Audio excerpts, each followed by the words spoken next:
At the Tesla 2025 annual meeting, shareholders approved with over 75% voting in favor and amid thunderous applause and chanting Elon Musk's humongous compensation package. Chair Robin Denholm had argued that the deal, potentially worth around $1 trillion and boosting his stake from 16% to more than 25%, is needed to keep Elon Musk focused on Tesla. Elon would also have to lift the company's value from about $1.5 trillion to $8.5 trillion and meet ambitious targets, including for car deliveries, robotaxis, and humanoid robots, to be able to cash the package in a staged process spanning several years. The Bank of England yesterday kept the key interest rate unchanged at 4% after a very close 5-4 vote. The Apex Bank also signaled a possible cut in December depending on macroeconomic trends.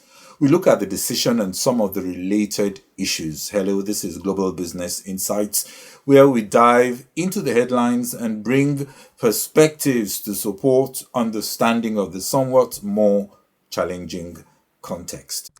Today we've held bank rate at 4%. The start of monetary policy has supported disinflation over past nearly 3 years now. And that progress has allowed us to cut bank rate 5 times, gradually making monetary policy less restrictive, while still seeking to ensure that inflation falls back to our 2% target and stays there. Headline inflation was 3.8% in August and in September, partly reflecting developments in food and administered prices. We expect this to be the peak. Beneath the headline numbers, underlying price and wage pressures have continued to ease. We expect headline inflation to fall to close to 3% by early next year before gradually returning to the 2% target over the subsequent year. But risks to disinflation remain, and we need to wait and see that the downward path of inflation becomes more established before we can cut our bank rate again. So where monetary policy goes from here depends on how two big forces play out. On the one hand, inflation is still well above the 2% target. It is possible that it could be sticky. For example, if increases in administered prices were repeated or if labour cost pressures continued to be elevated. There is a risk that the inflationary shocks we've had could have affected inflation expectations and the way wages and prices are determined in the economy. That could lead to more inflationary pressure. So today's decision is based on two key judgments. The first key judgment is that underlying domestic price and wage pressures are continuing to ease. Recent data suggests that the risk from greater inflation persistence has become less pronounced, and the risk to medium-term inflation from weaker demand more apparent, such that overall risks are now more balanced. As the central projection in the report illustrates and is reflected in the market curve, this means that we are likely to continue to be on a gradual downward path for bank rate. Chart 1, which has just come up, shows 12-month inflation in the Consumer Price Index since 2021, that's the white line, along with its components, the coloured bars. The increase in inflation over the past year has been driven in large parts by the contributions from energy prices, that's the orange bars, which are no longer pulling inflation down, and higher food prices, that's the purple bars, as well as increases in a number of administrative prices that have held up the contributions from services prices, and they're in the yellow bars. The shaded area on the right-hand side shows how we expect headline inflation to ease again in the coming months as lower domestic cost growth passes through to lower services price inflation. And as we look beyond the next 6 months, the effect of past increases in administered prices should also drop out. Provided they are not repeated next year, that should shave off another 0.5 percentage point or so from services price inflation in the second quarter of next year. Chart 2 shows disinflation in underlying services price inflation has continued. Although progress has slowed in recent months, high-frequency measures moved lower in September. We expect the pass-through of non-wage labour costs, including from the increase in national insurance contributions, to continue to limit declines in services price inflation in the next few months. But we expect progress to resume next year. And the decline in services price inflation is supported by a gradual normalisation of wage growth. As Chart 3 shows, annual private sector pay growth slowed to 4.4% in the 3 months to August, that's the blue line, down from 4.9% in the 3 months to May, and below the projection in the August report. This recent slowdown is consistent with the signals from a range of other pay indicators. And we expect wage growth to ease further into next year. That's the blue diamonds on the right-hand side. There are signs that disinflation is on track. But that is not to say that the risk that the recent rise in prices could feed into more inflation through second-round effects has gone away. The recent pickup in inflation has been driven in part by food and energy prices.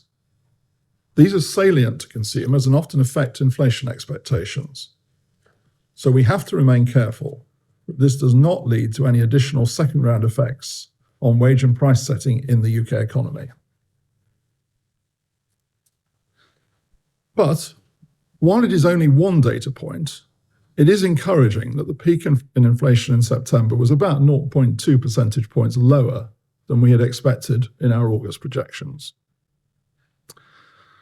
Looking ahead, over the whole of our forecast period, as seen in Chart 4 here, that's our November projection, which is conditional on the market-implied path for bank rate. This suggests that CPI inflation will fall to close to 3% early next year and then decline gradually towards the 2% target after that. Further disinflation is being underpinned by subdued economic growth. Some economic slack is needed to squeeze out the remaining stickiness of inflation. A looser labour market eases the pressure on wages. And moderate demand conditions, combined with spare capacity within firms, limits the scope for firms to pass on higher costs to prices. As disinflation progresses, however, there is a risk that activity cools too much, or for too long. In our central projection, we expect growth to pick up gradually to solid quarterly growth rates of about 0.5% towards the end of the forecast period. As Chart 5 shows, while consumption growth has remained subdued, real household disposable income has recovered. That's the orange line. That should support a recovery in consumption growth in coming quarters. But the pickup in growth may prove harder to achieve if consumers remain cautious about spending in the face of high uncertainty and a weakening labour market.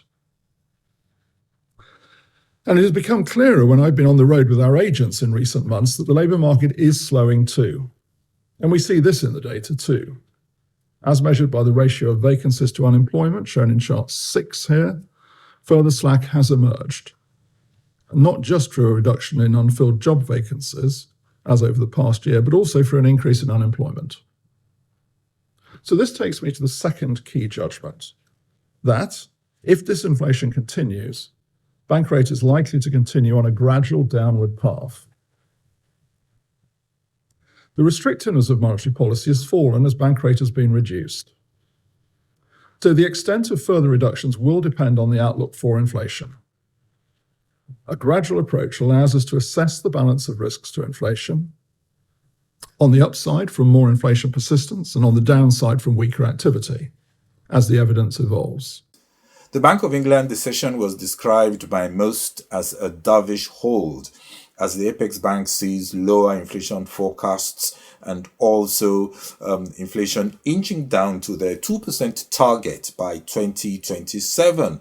Despite uncertainty on the November 26 Rachel Reeves budget, the more balanced risks to inflation encouraged markets as the 2-year gilt yield was lower, as markets priced in also a 60% chance of a cut in December. Still, in the unlikely event of a budget that does not assure the MPC, that's Monetary Policy Committee on lowering inflation, that could mean another hold.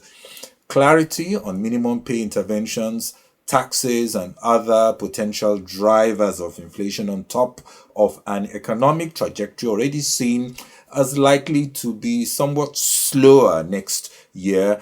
All this will be considerations at the December MPC decision.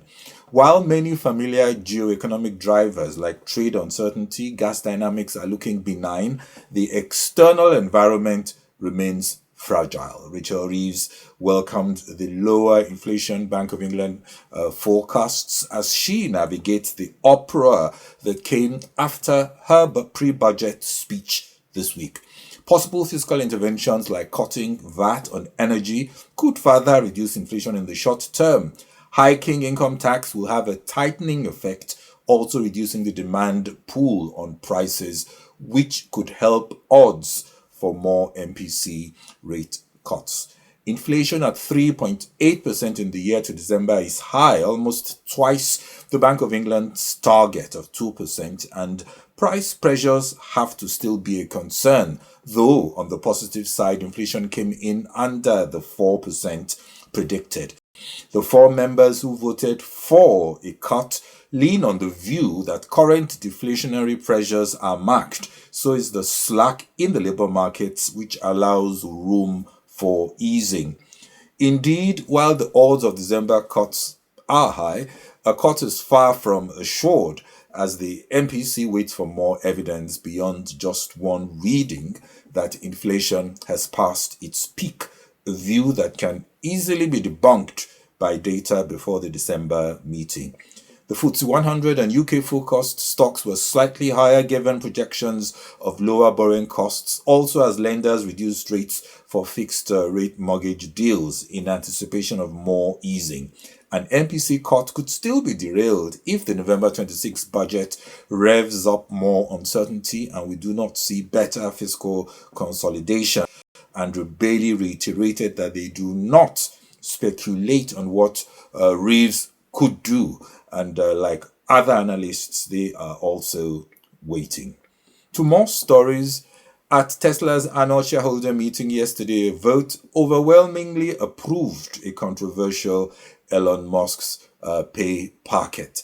With this deal, Elon remains motivated to lead Tesla as he pursues an extremely ambitious agenda built around driverless vehicles and artificial intelligence. It would still be several years before he can cash in on the entire package, which is contingent on meeting tough targets. Tesla shares were up 1.8% soon after the announcement in post-market trading yesterday in New York, as traders applauded the vote, which you could call a vote for continuity. The ethical question remains on if there should be caps to what executives can earn on performance, or should solely the focus be on alignment of incentives with the scorecard. Unlimited pay could imply an increasing gap between CEO pay and others and may erode team cohesion. The other thing is the increased key man risk. Tesla valuations being so highly dependent on Musk cannot be good, and that should keep the more conservative risk takers and institutional investors cautious. In the stock market yesterday, we saw Wall Street selling off with riskier technology and consumer discretionary stocks most hit. Shares of artificial intelligence, darling, Nvidia, and Meta platforms also sank. In the absence of official data, as the government shutdown entered its 38th day, outplacement firm Challenger Gray & Christmas said layoff announcements soared in October as companies recalibrated staffing levels during the surge in artificial intelligence technology assimilation. Nvidia yesterday predicted that China will win the artificial intelligence race due to its heavily subsidized energy costs and far less regulation compared to the US. We do already know the momentum favors China, though the US still has more compute capacity and advanced chips. Well, that's it on this episode of Global Business Insights. Do enjoy your weekend. This is Bode Oshasami. Bye-bye.